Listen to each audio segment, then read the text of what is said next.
Hey guys, just wanted to let you know I finished the race today. It was the worst weather I've ever had in all the Ironmans I've done.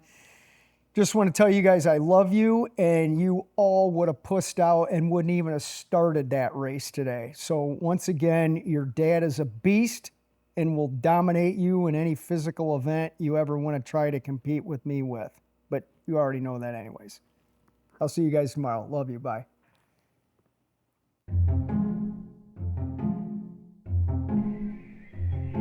What does your morning routine consist of? I get up, do a set of 25 push-ups, get my tea started, do another set of push-ups, start checking email, social media, another set of push-ups. I tally them in a little notebook I have. One year I did 86,000 of them. Again, doing a little business, quick set of push-ups to get going, then get ready to go out and do my exercise in the morning. I got a death threat. 2 people who were actually plotting to murder me last year. True story. Naming the running path that I run on and literally talking about stabbing me and watching me bleed to death. This has taken hate mail to another level. I reported it, that it happened, and then I'm out. I got other things to do. And finally, on the programme, Todd Crandell. At one stage, he was addicted to drugs and alcohol and was living in his car. Since then, he has turned it around. Plus, he set up his own programme called Racing for Recovery, which helps addicts in Ohio, in America. Todd, thank you. Very patiently been waiting for us to speak to you on the programme. It is fantastic for you to join us. I know you're happy to share your story. I don't think it's fair to ask you to go into every detail, but tell us a little bit about some of the challenges that you faced before you turned your life around. The challenges that I face prior to addiction and during addiction, I'm the survivor of the suicide of my mom and uncle, both to their drug addiction, and also the survivor of my aunt who was lost to suicide due to her food addiction. I believe that people that are battling addiction are doing so to cope with some form of trauma. And like I said, mine was losing my mom at an early age. And thankfully, I survived my own 13-year drug addiction. And now here I am for almost 30 years being sober and serving others through Racing for Recovery. This whole program is really a giant extension of my bedroom, and it's music and sports. So when I see a band on our wall or an autographed jersey, I always think of how much work went into that picture getting taken. So it's not, look at me, I'm with Ozzy Osbourne. It's, you want to know what it took to have that picture taken with Ozzy and what the conversation I had with Ozzy on sobriety was? That's a cool thing. I admire people who had a dream and went out and made it a reality, because I do that. I don't sit around and complain. I do stuff, and I'm doing a lot of stuff, and that doesn't sit well with people. But it does sit well with the people that count.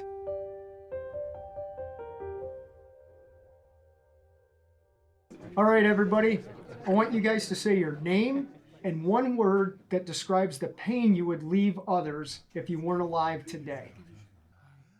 My kids, they'd be hurt. Yep. Because they would, like Rachel was saying, feel that they weren't important enough and stuff like that for me to stay alive. Yep. But when I think about the rest of my family, I would have to say relieved. I've really been nothing more than a burden and have caused nothing but hardships. And I don't have the support or love or acceptance of anyone else in my family except my 2 oldest kids. So I think for the most part, my family would feel relieved that I'm not going to be a burden to them anymore. First of all, I'm going to praise you for having the courage to speak like that. And I'm going to ask you respectfully, by the end of group today, can you do your best to change that? You know, Joe, I want to tell you, like, if you think that nobody would be devastated if you know, here we are, like, it's like right here. Well, I look at you each morning, man, like a big teddy bear. Yeah, I love you with all my heart, man. It's so hard because right now their whole opinion of me is I'm being a coward and I'm being weak because I'm not providing for my family. I'm not like it's just the way my family operates. If you're not providing, you're not really worth anything. What about art, Joe? But in our community, I feel loved. I feel appreciated. Oh, yeah. Thank you. Yeah. Amen. We offer a way out spiritually, emotionally, physically, psychologically, all of them, to get people where they deserve to be, which is to live with internal peace and desire to achieve anything they put their minds to. The traditional way of doing things is you go to detox for 30 days and you come out and you go to support group meetings and you do 12 things and everything's going to be fine. And that just flat out doesn't work for everybody. And when I was going to 12 steps, I was sitting in a room that was full of cigarette smoke, people talking about how drunk they got every time. I was hearing a lot of sadness and sorrow and not a lot of excitement. I didn't get sober to be miserable. I got sober to live my life fully and find my life's purpose, and I have. My name is Julie Ehrman, and I am Todd Crandell's assistant at Racing for Recovery. My job is to schedule, to do any administrative aspects, contact people for podcasts, do the flight itinerary. It's just my job to make his job easier. He is exactly what he needed when he was going through his recovery in the beginning.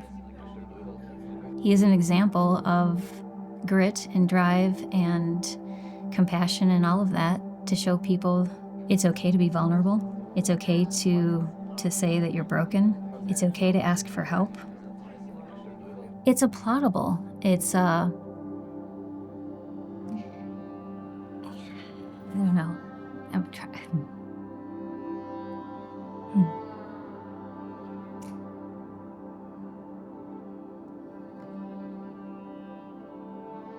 He has the courage to do something about it, where I don't think I do.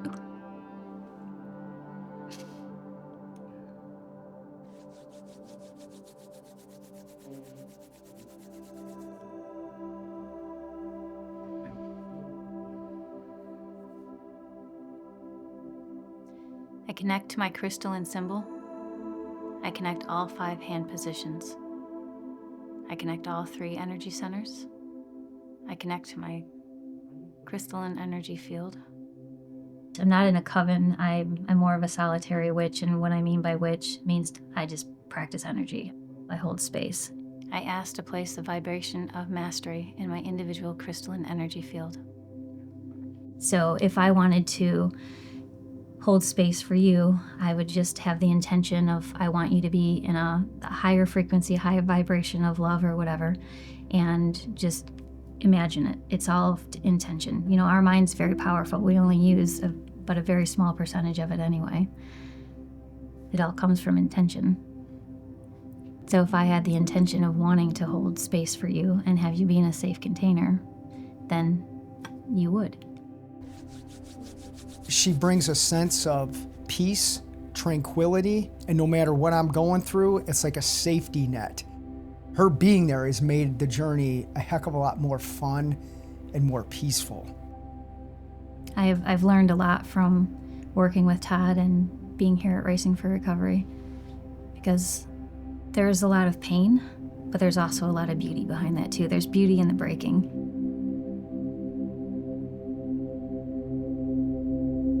We used to think slavery was normal. That was a normal thing to do. We used to, not so long ago, not have the ability to have women vote. That used to be the norm. Someday we're going to look back as a society on what we've been doing to animals and be ashamed of ourselves. I do not want to be part of harming any innocent creature. I could never do it myself, so I'm going to the grocery store, voting with my money, paying to have an animal killed and tortured and exploited. And it almost felt like in that moment that I had the knife to that animal's throat. I was part of that. I caused that pain. And I can't go back and fix that. I can never stop that. So what's the best thing to do? Figure out how I can help and be a better person in the future. And my why right there was to never do harm to any innocent living creature, any sentient being. It ruined my marriage. It ruined a lot of relationships with my family and my friends. I had to realize that it's not something I needed to take personal. That is a demon that everybody struggles with. So you think everyone should be vegan? Yes, I do. Absolutely, wholeheartedly, without a doubt. So since Todd really loves Chipotle, I think they'd sponsor you. I love it when I get it the way I want it on the outside. I don't like going in there, waiting for what I want, seeing what I see in there. All right. You have can't to walk stand it. past all of Yeah, the all murder of it. before you get to the veggies. And then you see the people coming behind me going, I want the heart attack here and the cardiovascular disease here. How many people they eat and then they're on the couch in a coma. And they go, oh, well, that's for the, what is it, tryptophan in the turkey? All right. To me, it's like, no, it's the dead carcass you just put, and plus you ate ass bread. You know, and you eat this stuff, you're like, hey, man, who wants to go for a run or learn something intelligent, do something? One thing eating vegan doesn't do is decrease or increase my patience. Let's eat. You want water? Sure, please. Thanks for making this. Oh, you're welcome.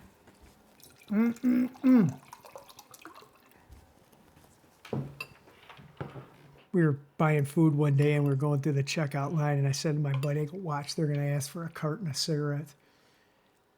We go through there and lady's like, can I have a carton of whatever? And my buddy's like, how'd you know that? I'm like, look at the cart, man. You know? It's fun to put a story together every time you see a cart in the grocery store.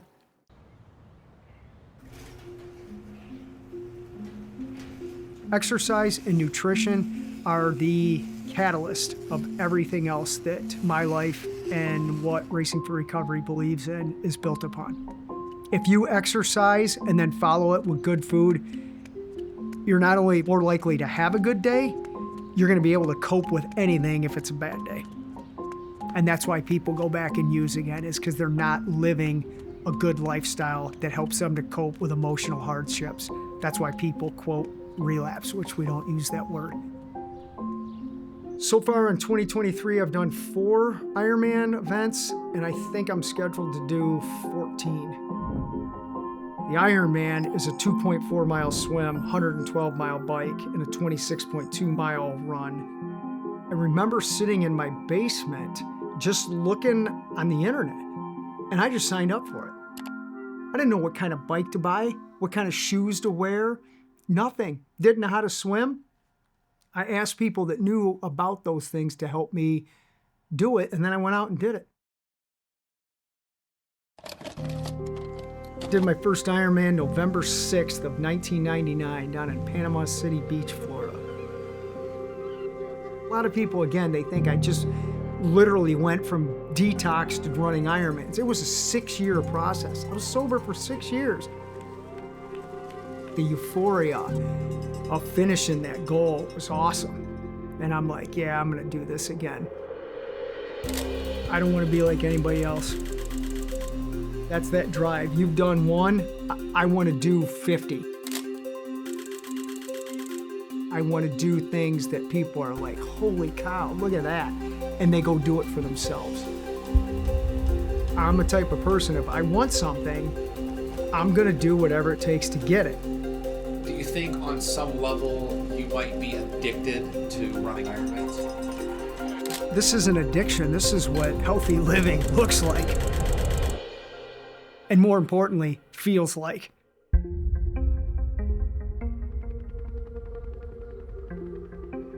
We're in lovely Chattanooga, Tennessee. 5th time I think I've done their event down here. I love it that This is the 93rd Ironman that coincides with me getting sober in 1993. That's pretty cool. And again, these coincidences just seem to happen all the time when you're making good decisions. There are physical consequences of Ironman at the level I do. I've had back issues. I had a torn meniscus. I've had a foot injury in my toe for over a year that needs surgery. Thought I was having some heart issues. The toll that this has taken on me internally is probably not very good. But most of these things, I believe, are due to emotional healing that needed to take place.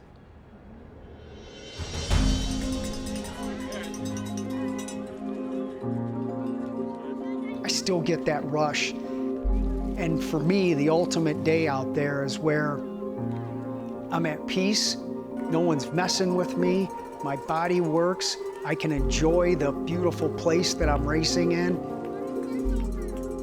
And then I get to experience that euphoric finish in the few hours that come after that. Oh my God, that to me is what I'm searching for. To talk about statistics, how at the end of the day, no matter what you do, some of you aren't going to make it. And that is BS. Setting yourself up for failure. I've never one time heard anything close to that being here. It's set up so everybody can make it. It's just up to you if you want it bad enough. You know that whole thing of look to your left and look to your right and they're not going to make it? I go, that's bullshit. 100% of you guys never have to use drugs again. And right off the rip, people gave me shit about it on the clinical side. What? You can't say that? I'm like, I just did. You want me to say it again? Here it is again. Time is irrelevant when it comes to sobriety.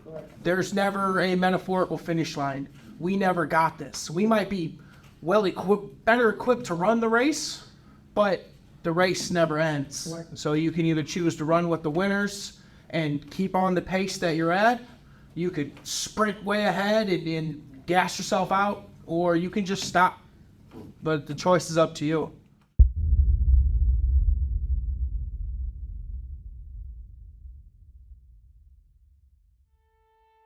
I've seen people do great here, and then all of a sudden, they're no longer here. I have learned over the course of 22 years now to effectively manage those hurts. I need to manage me and my emotions and make sure our staff is good and equipped to deal with some of the non-successes yet. I'm proud of the fact I have 25 people that work here, and probably 20 of them were clients here.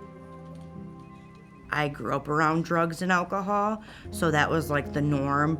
You know, Dad's stressed out, he's gonna get a beer, he's smoking weed. And then I thought that I needed substances to be normal. My dad died, and my dad's drug of choice was cocaine. And in my mind, that was my way to feel close to him, was to use cocaine.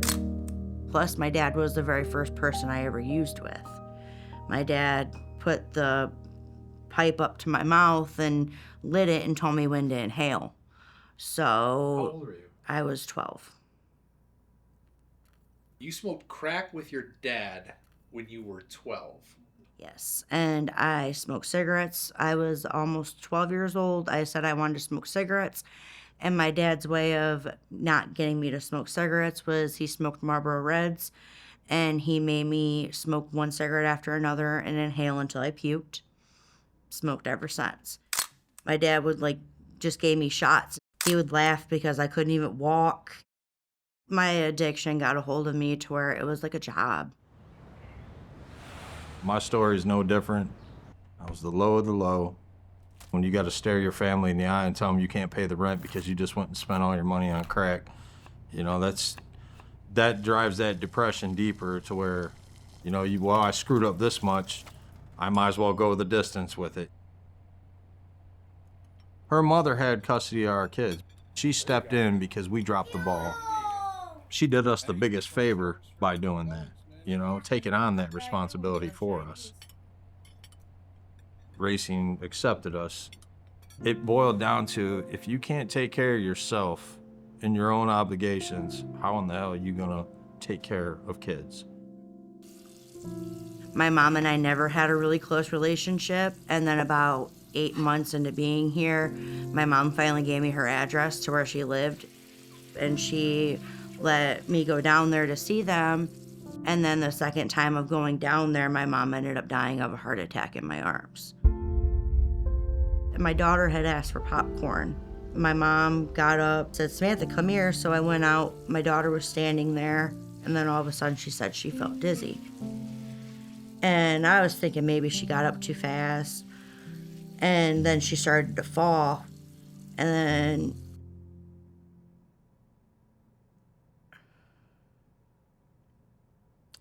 sorry.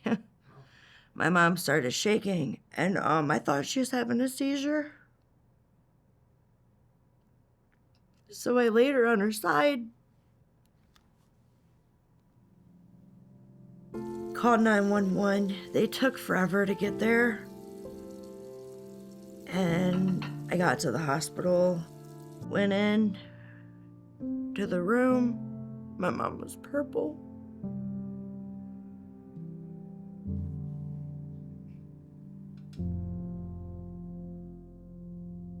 That was probably the hardest thing. It showed me that I'm serious about my sobriety because it didn't cross my mind to use. What crossed my mind was, I'm getting my kids. You know, my kids are coming with me. Children's Services got involved, and I drug tested for them. I passed it. And then I did everything in the court's eyes. You know, they wanted me to sustain sobriety, have random drug screens. I was doing all of that. I'm going on 3 years of having my kids. And it's been an experience. My 8-year-old, I was like, oh, she's young. She ain't gonna remember. She remembers a lot more than what, I thought she did. The people that are here, they don't understand the impact that they have on me from a motivational standpoint. Sure. When I see somebody doing something, I'm like, oh, if they're doing that, then I'll go do this.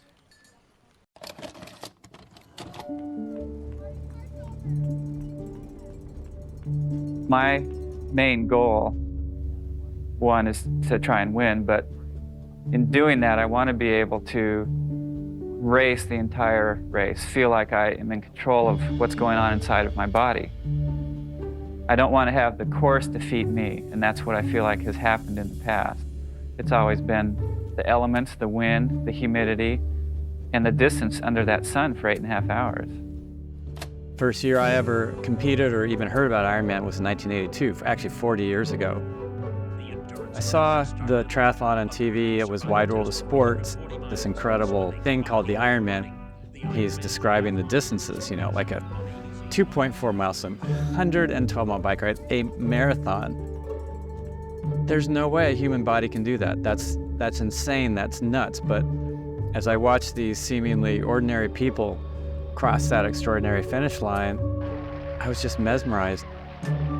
There was something magic about it and something that was calling me. I ended up racing for 15 years as a professional. 6-time Ironman world champion. It's a very physical experience, but it's made possible because your mind is in the right space. Everybody has their version of it. Everybody has their personal story of what they went through, and each story is inspiring. He's coming from a very different place than a lot of athletes, of course. Using it as a symbol of what you can do when you overcome addiction, when you let go of something that was very toxic for your body and for your life and for your relationships, and hopefully turn it into something that is mind-blowing.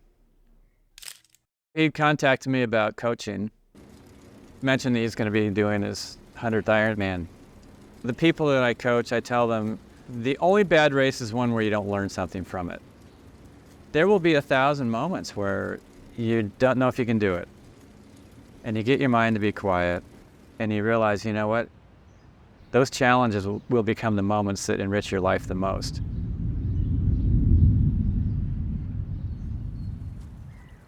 Reaching this 100th Ironman means many things to me. One being, I'm finding my true self. I'm expressing my true self. If you benefit from my true self, great. If you hate me for doing that, I'm sorry you feel that way. Not my problem. What am I trying to say? Why am I doing 100 Ironman? What's the point? A lot of it is, I just want to be heard and understood and not beat up from it. It got asked me, how do you know when you have sobriety conquered or addiction conquered? And I said, when you die of natural causes, there's your answer. You did it. Congratulations. You just can't talk about it. But everybody else will see it. That's when you know you've won. Until then, you haven't won shit. You're just in the battle, like everybody else. I am truly amazed at the human being that he is and the soul that he is, because he truly is this bright star in everything. Pain is in the darkness. It is a beacon in the night. Like I see it. I see it in people.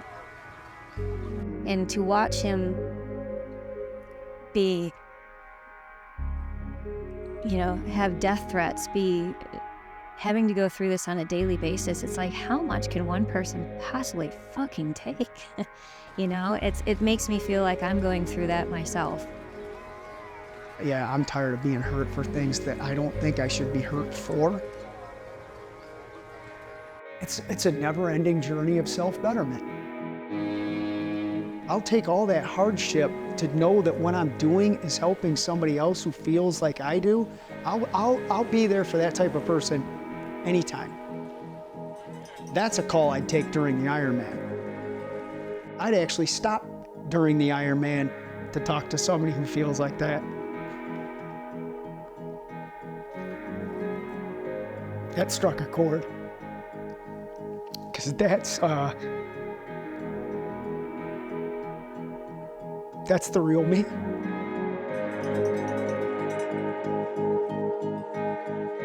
I would get off my bike and go, what do you need, dude? I would. I'd be like, fuck that race.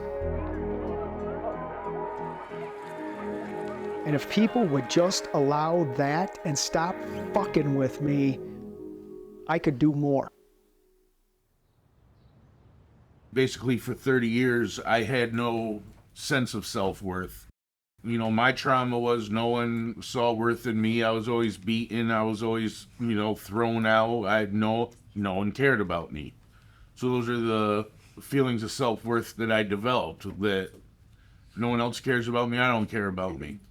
It's not that I decided to get sober. I stopped using drugs and didn't see a reason to go on. I tried killing myself. I'm grateful, thankful that it didn't work. For the first time in 30 years, I see that I am a loving, capable, caring person. And God damn it, look at the people around me. Y'all care about me too. And that's new for me. I can say I love myself, that I'm taking positive steps towards a better future. Everything is just progress at this point. It may not be happening as fast as I think it should be happening, but it's happening. And I see it daily. I see the growth. I see the changes. I feel better. I'm thinking clearly. I've been high since I was 13 years old. Just so I didn't have to face who I was. And, yeah. I'm somebody that's got something to prove now.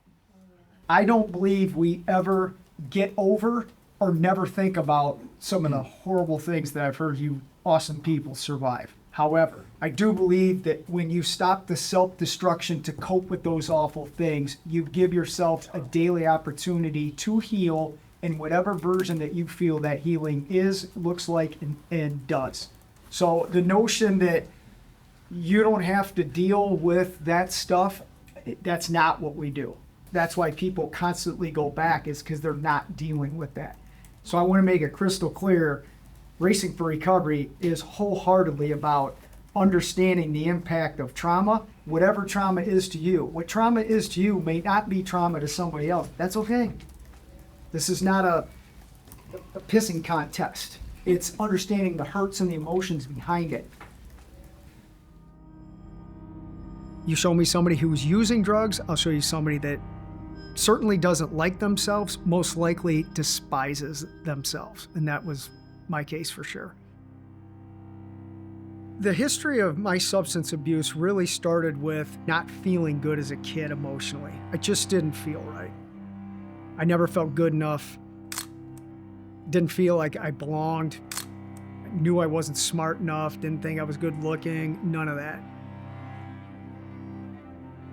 I have no memories of my mom whatsoever. She didn't have an accident. She chose to kill herself. She had said to this guy, if you were gonna kill yourself, how would you do it? And the guy said, I'd drive myself head on into a cement wall. And the next day, she went out and did it. When that bond is severed between a parent and a child early on, it's catastrophic. My first love was hockey. I played goalie because I wanted everything to be on my shoulders. I went to the rink like, this is what I do. And this is how I cope with how I'm really feeling on the inside, and I'm gonna get something out of this. I loved it. My choice to start drinking at 13 was the initial thing that I was throwing it away. I remember taking that first drink. It wasn't to fit in. It wasn't peer pressure. I was curious of what it tasted like. It tasted like crap, but instantly I'm like, I know I'm going down this road. And that was it. Every time I put a substance in me, it was full on. I never went out to have a couple beers with the guys. I wasn't drinking to have fun. I was drinking to not wake up the next day. I had the audacity to think that it was okay to do cocaine on a school bus going to a hockey game. I was that kid, and I didn't think there was anything wrong with it. I didn't get caught. I got told on and believed by authority, which removed me from their institution. You know, at the height of my addiction, you know, it was all the same crap, anything I could get my hands on. Quarter ounce of cocaine over a weekend, drinking 2/5 of whiskey a day. I went into a carryout and it opened at 10, literally pounding on the door going, it's 10 o'clock, open the effing door. Surprisingly, the guy opened it, you know, and I'm like, I'm sorry, man, I need this. Not I want this, I needed it just to calm down.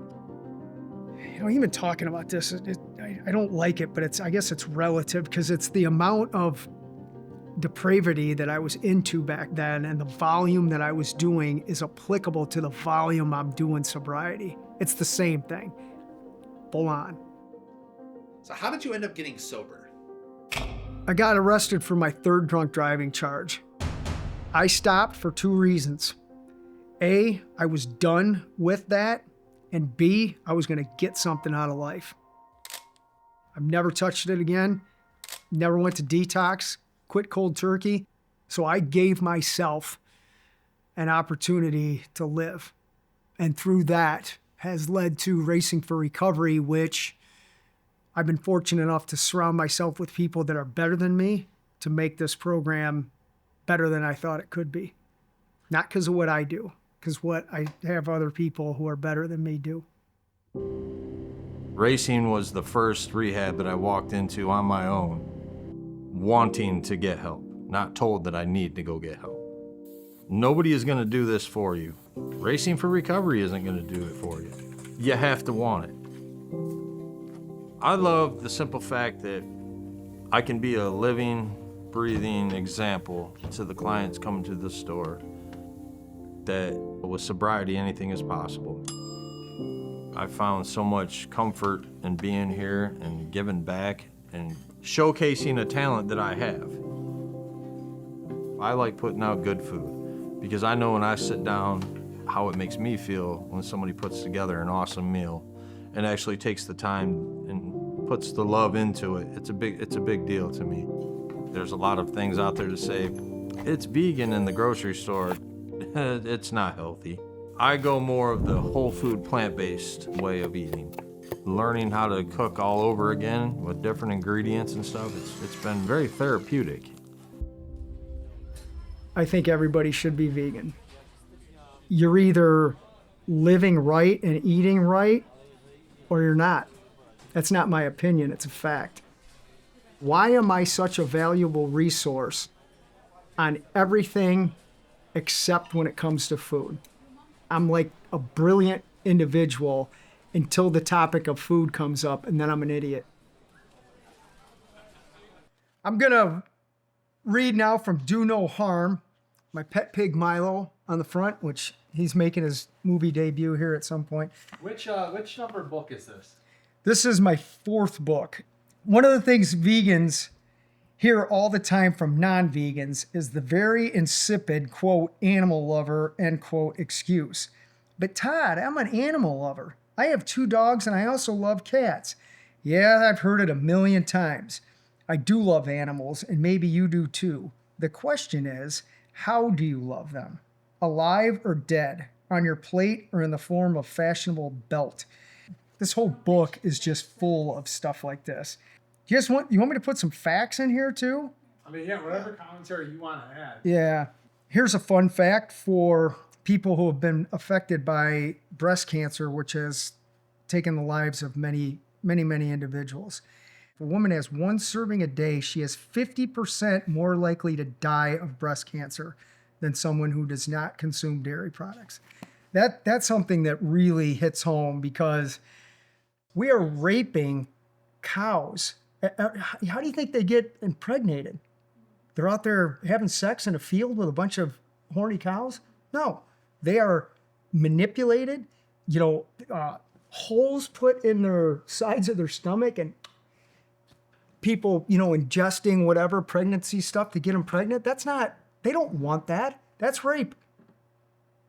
But yet people are just literally clueless as to what's going on. The top 10 things that kill people every day, they are all from what people eat, but nobody cares.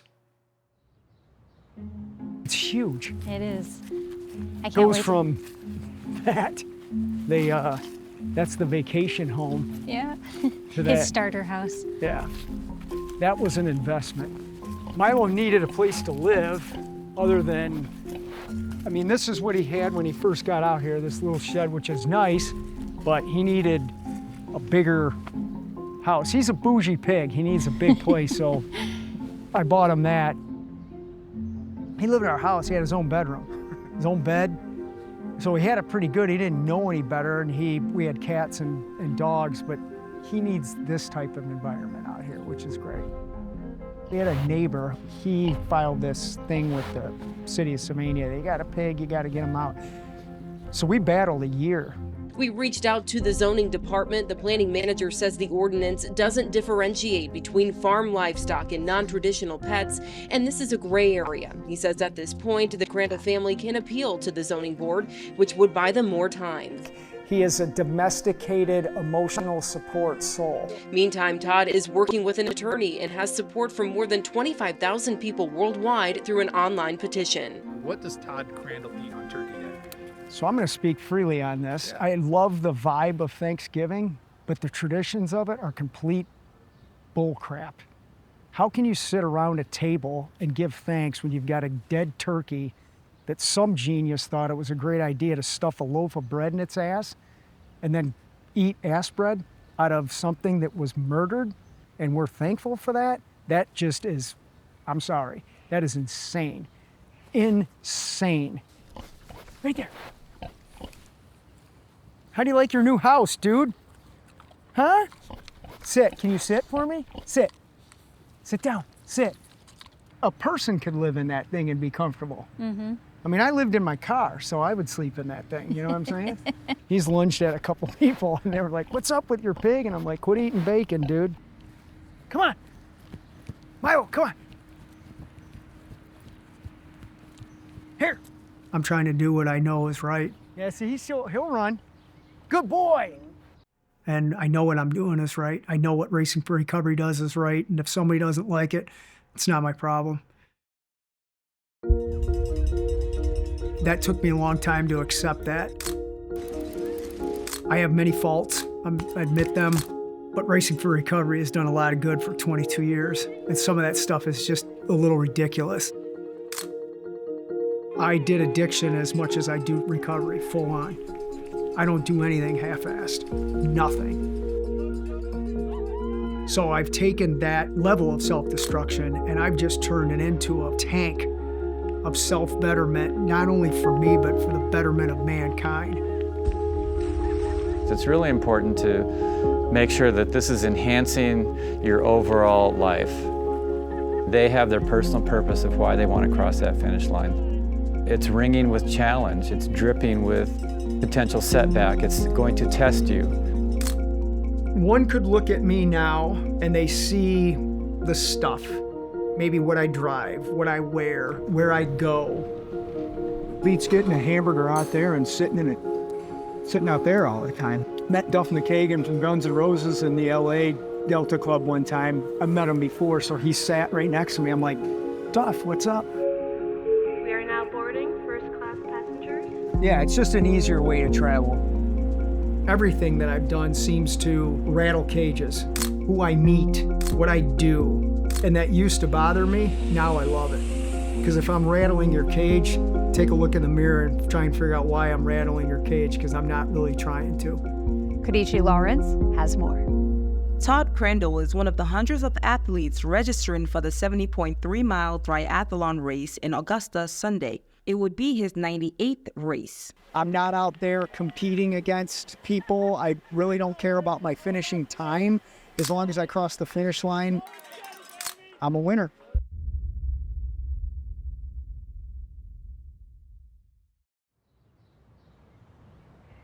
Training for Ironman Ohio this year. That'll be in July. I am a bit nervous. Staying calm, race day morning will be my biggest task. Don't be flat. When you're turning, your body, it's like your head's on a swivel. Yeah. Right? And I used to do that too. It's like you're just flat, kind of chopping away. It's a glide. You know, it's just a glide. The energy conservation too. Oh yeah. Everybody asks themselves while they're training for one of these is, why the heck am I doing this? And for me, it's just pushing myself beyond what I ever thought I'd be able to do. I never could stick with anything in the past, so sticking with something and being consistent in it means everything to me now. That's the only reason I'm doing Ohio this year is because Shane's doing it, and I want to be a part of him doing it. And I don't even know what number will be for me at that point, and I don't care about that. It'll be his first, and I'm going to be like, I was there. Coming from addiction and self-destructive behavior, doing something like this, which is, I think, the purest form of love I can give my body. Doing all these things to prevent going back to anything that would ever damage my body again. When I was using, I felt like I was trying to attain something that I couldn't. I mean, it started out as, smoking pot, drinking beer, turned into opiates, and then that turned into heroin, and then eventually crack cocaine with the heroin. And that was about a 6-year opiate addiction, and then things really started to go downhill. This last time and final time, I had a DUI. My parents got called because I didn't show up to court and the car's in their name. And my mom called me, I remember, and asked me, and I told her, I was actively using, and she saved my life that day.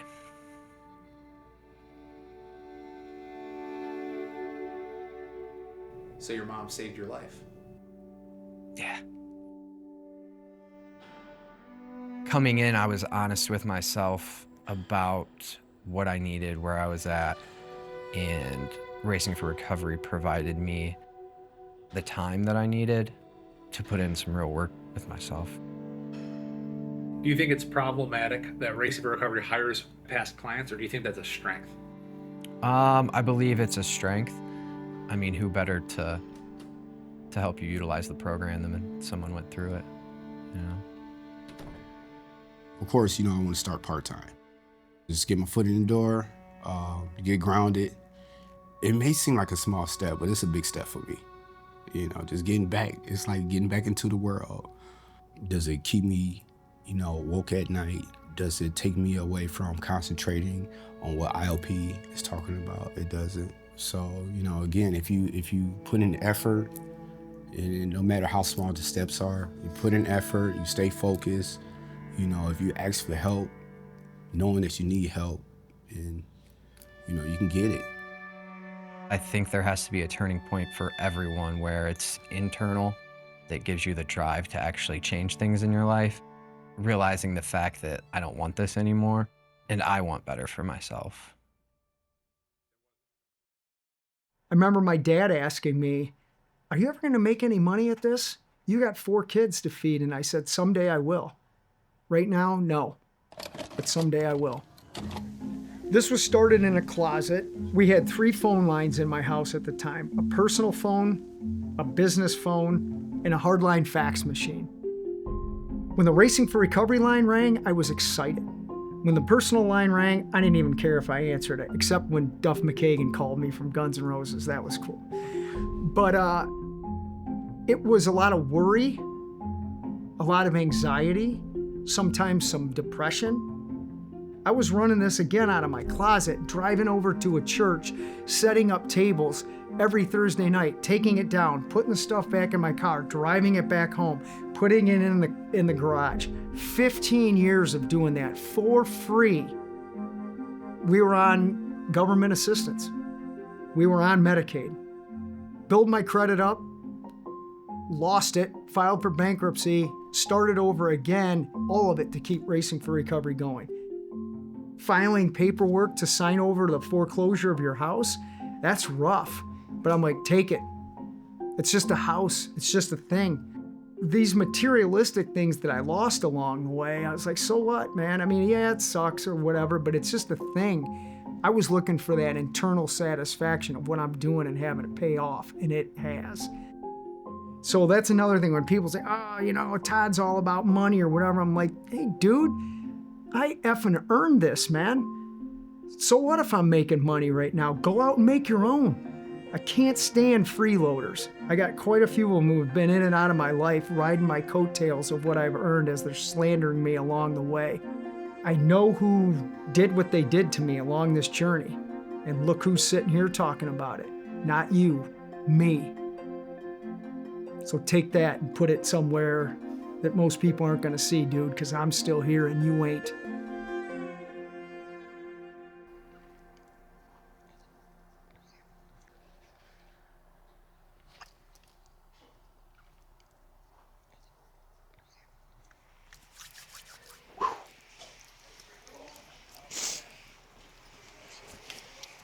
All right, let's do it.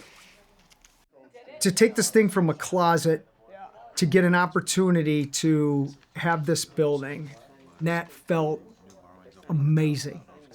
I knew the day I started this that it was going to be massive. I basically had 90% of the vision of what this is just by walking through it. Our look of this building is unlike no other out there, and people love it. There's posters of success all over this place. I don't need anybody to tell me they think I'm awesome. That's nice, like I said before, but I don't come in here looking for that. It's just like a tension breaker, a relationship builder. That's why that stuff's up there. We've had a mindset of having this place be, we call it show ready.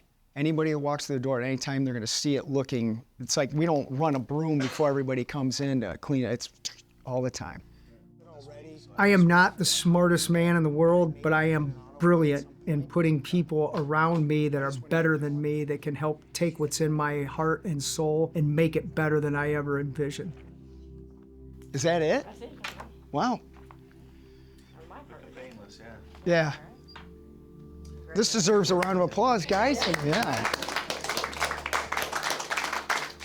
Start of a good friendship and hopefully a good partnership for years to come, Todd. Absolutely. Thank you so much. Appreciate it. Yep. All good. Thank you, everybody. We own this thing. We own it. We had nothing. We had no money, and look what we got. That's a testament in of itself.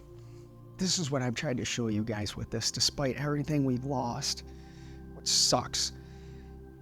You want to do something, and you work your ass off, you can fucking do anything you want. Anything. So, this is a big day. 99 Ironmans here in Boulder. I love the emotions that I feel because of the physical pushing that I do on my body. It's a great rush. If you can find comfort in that, agony and physical pain, that says something. I don't feel pressure to do it, I feel relief. It's like, oh, I only have to do one more of these things and then I can chill out. Hundreds of athletes competed in the Ironman race in Boulder this morning. It is an impressive event, but even more impressive than that race are the people taking part. Denver 7's Christian Lopez introduces us to one competitor making an important milestone today. Todd Crandell says this event helped him overcome years of family trauma. I come from a 13-year addiction to drugs and alcohol. I got sober in April of 1993 after receiving my third drunk driving charge. Life is about service to other people in need, and that's what we're here to do. Crandell says he'll compete in his 100th Ironman race in Hawaii this October. Reporting in Boulder, I'm Christian Lopez, Denver 7. I don't know, man. It's hard. This is the hardest part about it. I look at the boats. Can I swim to a boat and stuff, you know? And it's like, okay, then go to the next one. I've been at several Ironmans where multiple people have died. And I think a lot of people maybe get into this before they really should. Definitely that swim, people start off too hard, they lose their breath, they start to panic, and that's where I think a lot of people drown. My daughters were with me at Ironman Wisconsin a couple years ago, and 2 dads died during the swim. And they were pulling people out, and she's, you know, is that my dad? And, damn, wasn't expecting that. That when I look at it from that perspective, it freaks me out a little bit, and then I use it as motivation. Todd had some anxiety about the swim. If you're focused on one aspect of the mechanics of the stroke, there's no space in your brain to be afraid. The mantra for you to say to yourself all day out in the water is, the ocean is my friend. The ocean is my friend. The ocean is my friend. It's just the, hey, you could die out here. You know what? I could die walking across the street.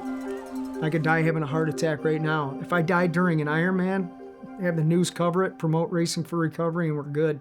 I'm not gonna live in fear, but yeah, people die. Do you ever worry about Todd dying during an Ironman? Never. What about like when he's about to do the swim portion? Do you ever worry about it? I never worry that something's going to happen to him. That's kind of my job, to take care of him, to make sure that that doesn't. I make sure that, you know, his energy field is set up. We've got everything prepared the day before the race. Anything really that makes his life easier. It's really cool to be in tune to someone that much, where a lot of times she will have things ready for me before I even know that I need them for myself. And that's really what the relationship started out at, is how can I take your pain away? When we go out to Ironmans and take trips, I do the flight schedules, hotels, anything that he needs.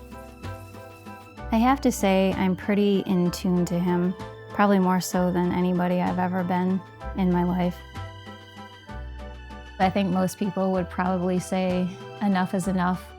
I would never tell him that that's too much or you're done doing them, because I think if it makes him happy and he's working out whatever poisons need to be worked out of there, then that's a positive thing.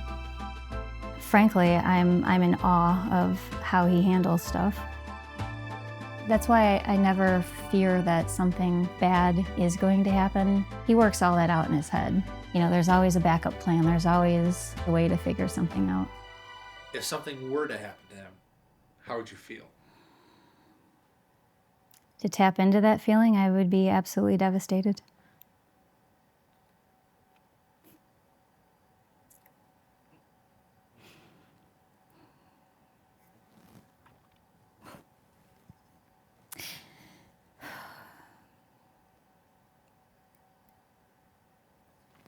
Sorry. You're good.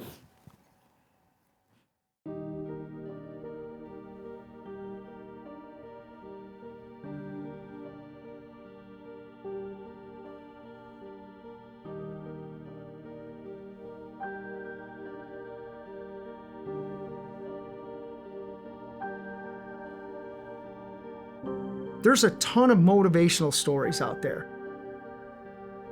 Someone overcame an adversity and they achieved something. Great. What did that do for humanity? My story is not about I did coke and now I'm running Ironman. That's a part of it. The story is what I'm doing with Racing for Recovery and the success of that. That's the story.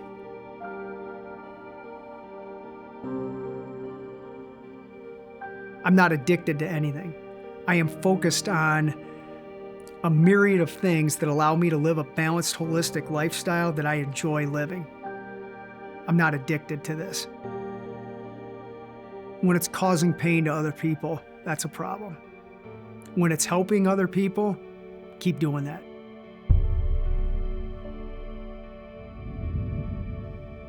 Empathy, humility, and gratitude. I'm empathetic to somebody that sees that and is jealous of it, and that's a lot of what this is. There's a lot of jealousy, and I'm like, dude, why are you jealous? What's wrong? What do you need? How do I help you? Because I've done the same thing. I earned this, man. I'm not trying to prove anything, I don't think. I'm trying to show what can be done. When you look around and you see where you're at, you're in this incredible place that was created by volcanoes. It's vast and it's powerful, and you can feel the spirit of the island just coming out of everything. Different than any other place that you'll ever compete, any other place that you'll ever be on this planet. And that's what makes it amazing. When I land, I give thanks to the island for even being here. When it's hard and hot and windy and all that, I'm like, I'm grateful to experience all this physical pain right now, because it's the spiritual reward at the end that all the physical suffering, if you will, is worth it. But then when you put it into perspective, there's so much needless suffering that goes on in the world that the suffering of an Ironman is nothing. I'm like getting really fucked up, dude. This sucks. This is so hard. I think one of the biggest pieces for Todd's 100th is what will be beyond that. What lessons has he learned through this journey? Every single one of those finishes he earns. Of course, you have your support team. They allow you to get to the start line, but it's you that gets you to that finish line.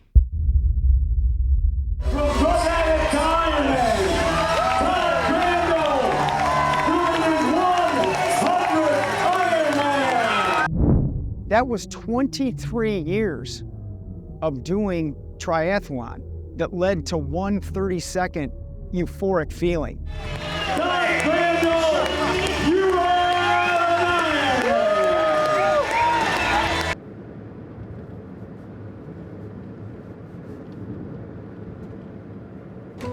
It was awesome. Totally awesome. It was everything and then some that I thought it was gonna be. And that's another reason why I don't want to do it again, is because it won't capture that same feeling. So what's the point in doing that?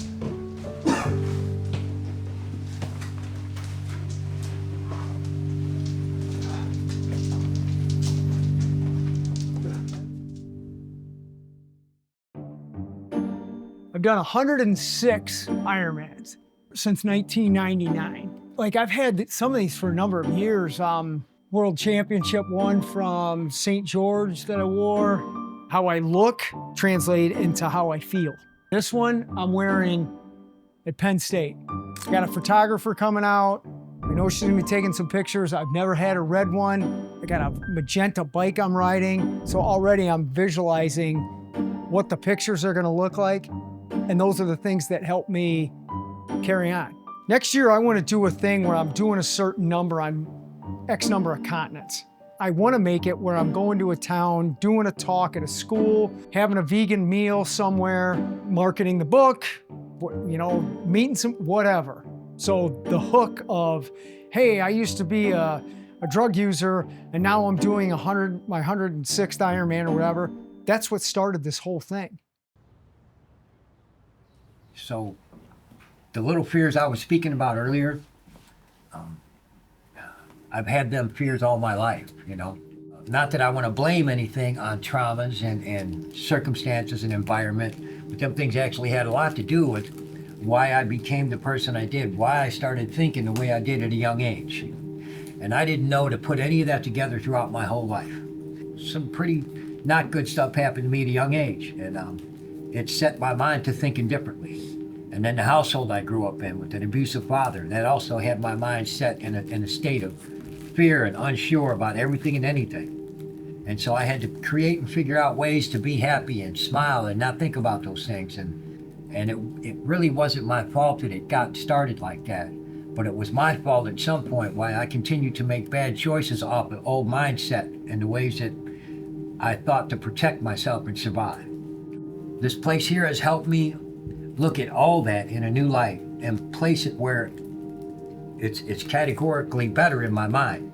And I'm fighting them fears. And I ain't doing it by myself. You know, there's plenty of people around that help. The positive power around here. The everyday getting healthier with working out and every day being involved in things that are good, you know. The band. And I've been told quite a few times since I've been here, things I've said have helped people. I never ever saw that coming, never saw it coming.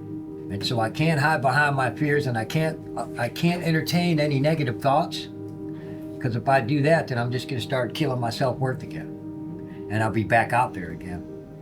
I might be where I don't wanna be. I wanna live today, and that's why I'm staying alive today.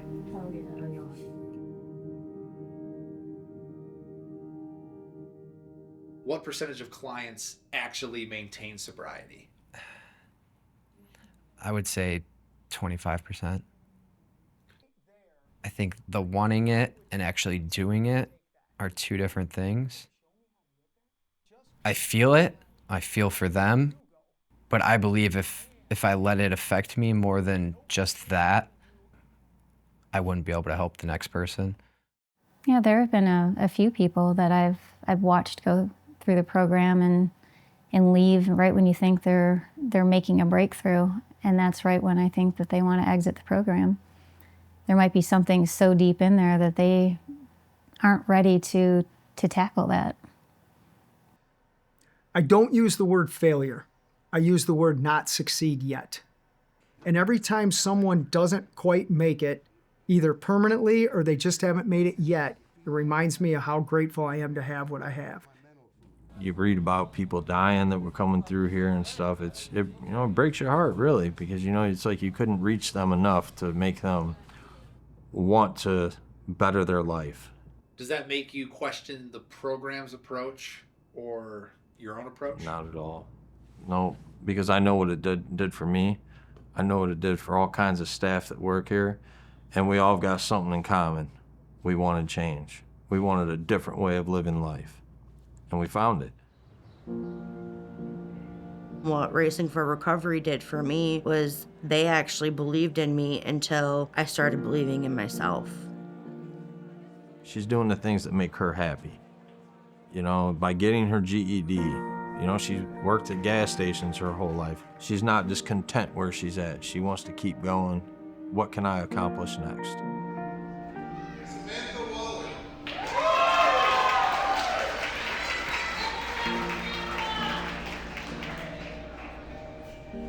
The process I started, and then my mom ended up passing away, and I got depressed, so that kind of lost motivation. And then I finally was like, you know what, no, I need to finish this. And I followed my dream. And it means a lot to have all of you guys here with me. There's 2 people missing, but I know they're here in my heart. And it means a lot. Your mom is proud of you. She's looking down on you. And I was there with you all the time. You know I was. I So, 5 years ago, from living on the side of the freeway in California to doing this. This is what it's all about. She did this all on her own. You know, motivation. Now she's CDCA holder. To only 2 GED classes, and I did the rest on my phone. And my phone is crack screened, but that is dedication. I'd be trying to sleep. There she is, studying, you know? And I never was like, oh, go for it. That's what it takes, you know? Sleeped it. What are you guys doing? Get over here. Oh, you're family. You don't do what you do and not be called family. You think you ain't family. You and Julie both are family. You're proud of me, so you're crying. I love you, baby. It's gonna sound lame, but there's sometimes, my mom has Facebook. And like the day that I graduated, I messaged her and kind of told her, you know, how good I'm doing, and I know she'd be proud.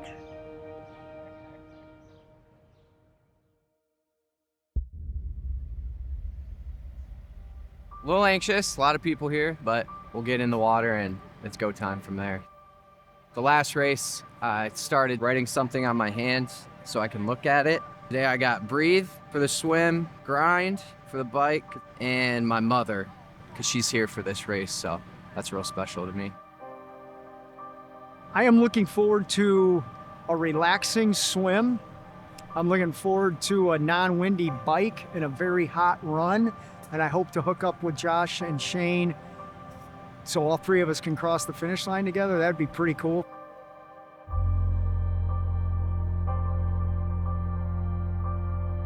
So it seems like all the way up until you get in the water, that seems like it takes forever. The hardest part for me is usually the swim. There is some anxiety, but my drive is off the hook, and I do it every time. And then as soon as that gun fires, it's like you punched your time card. There's people by you, goggles are fogging up, can't see where you're going. The immediate thing is, you know, I'm gonna drown. It's that fight or flight. And then I have to remind myself to slow down, because I'm probably starting at a pace that I can't keep throughout the whole course. You can never show up here and have it be unicorns and rainbows. You know, it's like, this is a real human experience. It's a raw experience. I think on a personal level, it's gonna help me set new goals for myself and hopefully be able to give that back to clients too. He tells everyone, my only goal is to complete the swim, complete the bike, complete the run, and cross the finish line. There were plenty of times during training that I did want to give up. But just to keep going and showing myself that you can get through a lot, that achievement alone was pretty important to me. It's kind of so big that it's hard to take a step back and look at it sometimes. But I do have those moments where I'm able to look at how far I've come, but other than that, it's usually just what's next. And that's what he wants to do in life, is be a winner. He's practicing that every day. In his sobriety, in his physical fitness, in his employment through Racing for Recovery. And he's trying to share back what's been shared with him. And I'm very proud of him for that. For me, watching somebody go from addict to Ironman, it's awesome. What I truly enjoy is when they apply that physical Ironman finish and then onto the next one of self-improvement, spirituality, family. That's really what the Ironman is about.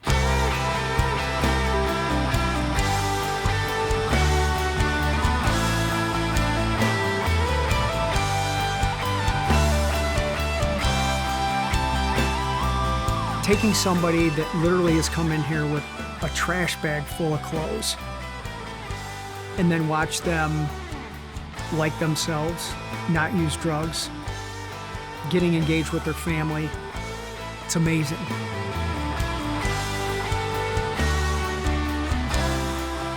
Having gone through 16 years or so of substance abuse and those self-destructive behaviors, I think it's amazing, right?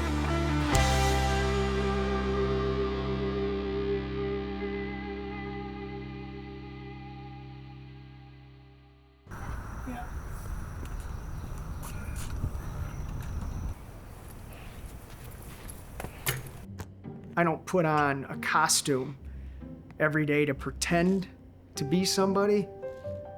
I am that guy. Every time we come in for an Ironman, this is my job. I get to lay out all of these sunnies and create a little vibe for Todd. All of these get polished, so they look the best in photos. Makes him feel good. Do you think that's like unusual? Do I? No, not at all. No? Mm-mm.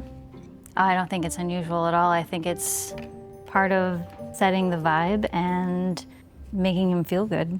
Yeah, it's part of the presentation, right? You want to dress for success. You want to dress for what makes you happy. When you get dressed and you put the outfit on and you feel your best and you look your best, you're gonna do your best. You just have that ritual, and I come in and whether it be a hotel or an Airbnb, and kind of make it a home. Sometimes there's just days where he's having a rough go around and the anxiety sets in, and I think sometimes I just kind of have a knack of knowing what he needs before he needs it. It's a little bit of that OCD that kicks in every once in a while. It comes in handy. I mean, I think that's probably why I enjoy those tedious tasks of polishing the Oakleys and the little attention to detail. And that I'll hang up downstairs.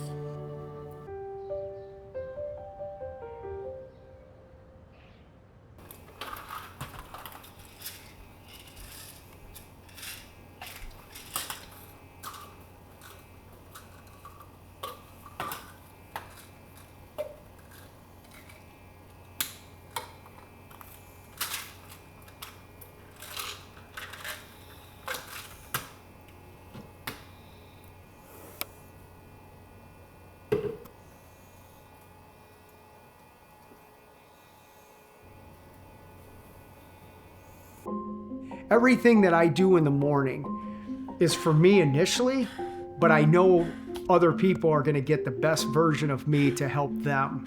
And that's my purpose. But it's not to get up and motivate people. I could do that from the couch. I will do something to maintain the mindset that I crave every day, whatever that is. I'm not trying to create more versions of me. I'm trying to take what I do that has been proven to work and have somebody utilize that wellness for their own wellness. That's a different ballgame. That's what makes me freaking awesome at what I do in service of people. I know this shit. I didn't read it in a textbook. That's why those kids connect to me. So here's where my whole thing begins, really. And ironically, Saturday, when I'm doing my 111th Ironman, 53 years ago to the day, my real mom committed suicide from drugs and alcohol. Her killing herself, I never grew up going, oh my God, my mom killed herself, poor me, I'm gonna end up doing coke. That's not my mindset. I didn't even know her. I have no memories of her. But as a 56-year-old man who is a licensed counselor working with people who have endured trauma, I can look back and look at myself as that 3-year-old kid and go, how did that kid really feel? So if you've gone through, your parents have gotten divorced, you've unfortunately been physically assaulted or God forbid sexually, or shit has happened to you, that's where I believe a choice to use drugs starts.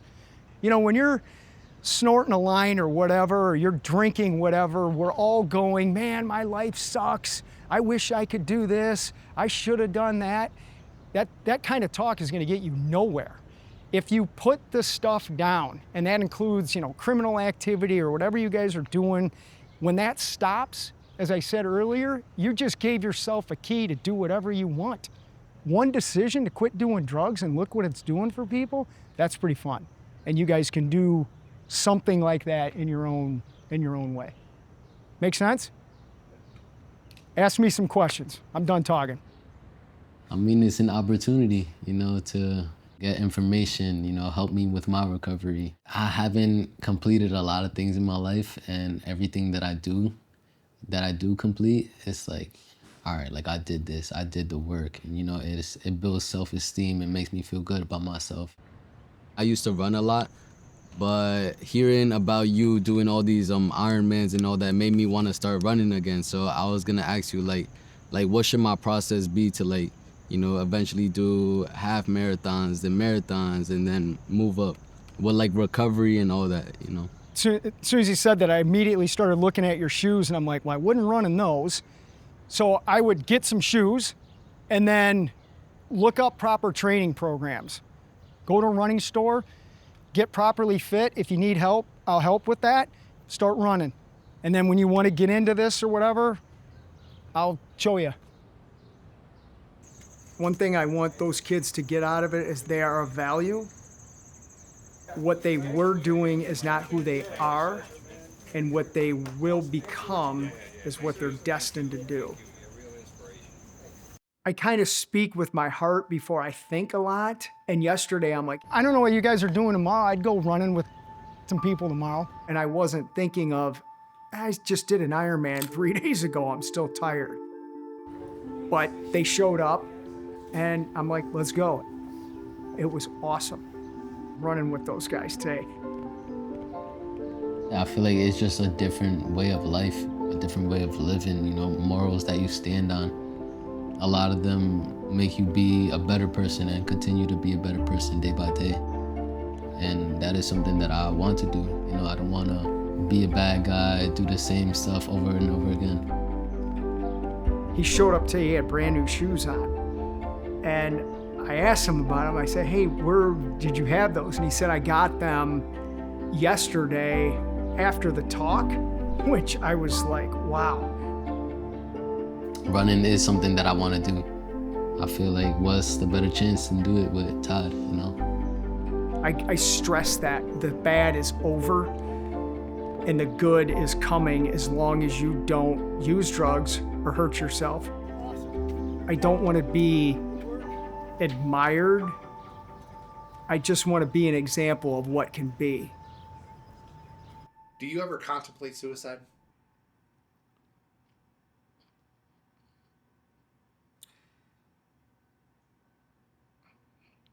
I can't even count how many times I've thought of that. I wouldn't even, I'd say for 53 years, I've probably felt that in some capacity for over half. I mean, it's over 50%.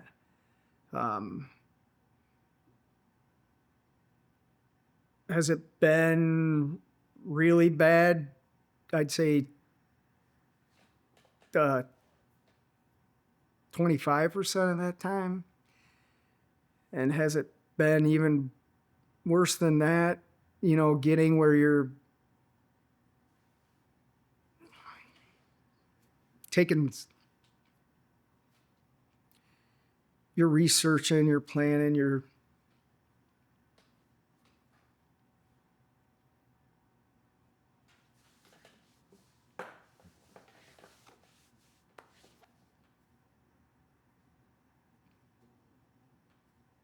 My next question is, why didn't you follow through with it?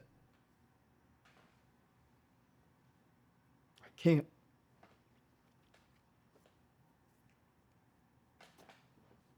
Is it because you feel like your work isn't done yet? No.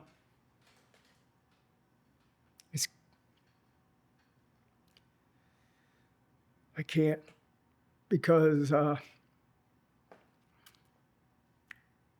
can't do that to other people. Sure. Because I'm not giving it to anybody that said, see, I knew he couldn't, I knew he wouldn't make it. Fuck you.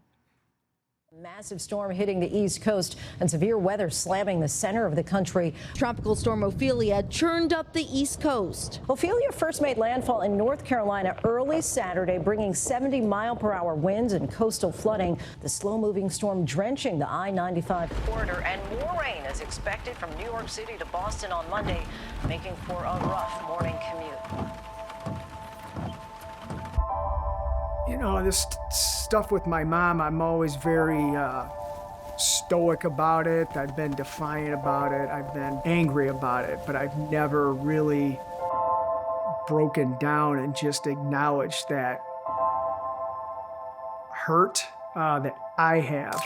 I used to look at it in anger of what she did that and the frustration and questioning why she did that.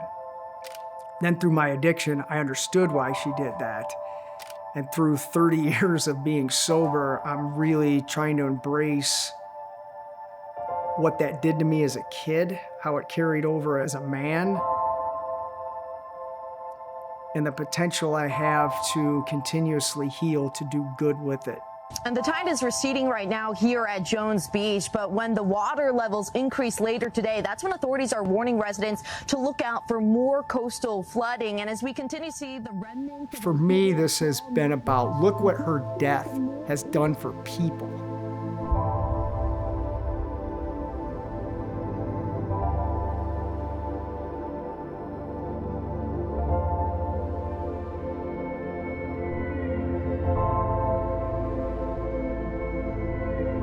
If the roles were reversed and I looked down on my kids doing something like this, I'd be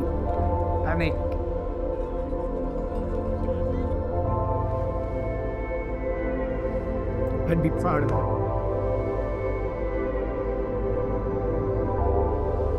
I want to be remembered as somebody that gave everything that they had to make something work that was bigger than them.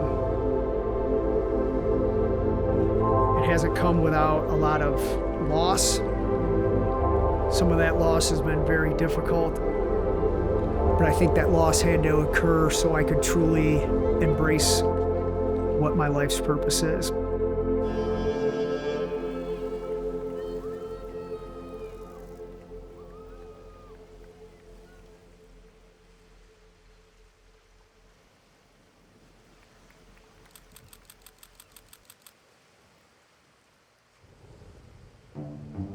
People ask me all, how do you do those things? This is a part of it. You do one, you take care of your body. These are compression boots that just circulate compression cycles on my legs to heal up and do it again. In 2 weeks, do I have it again? Oh my God, I got another one in 2 freaking weeks. Jesus.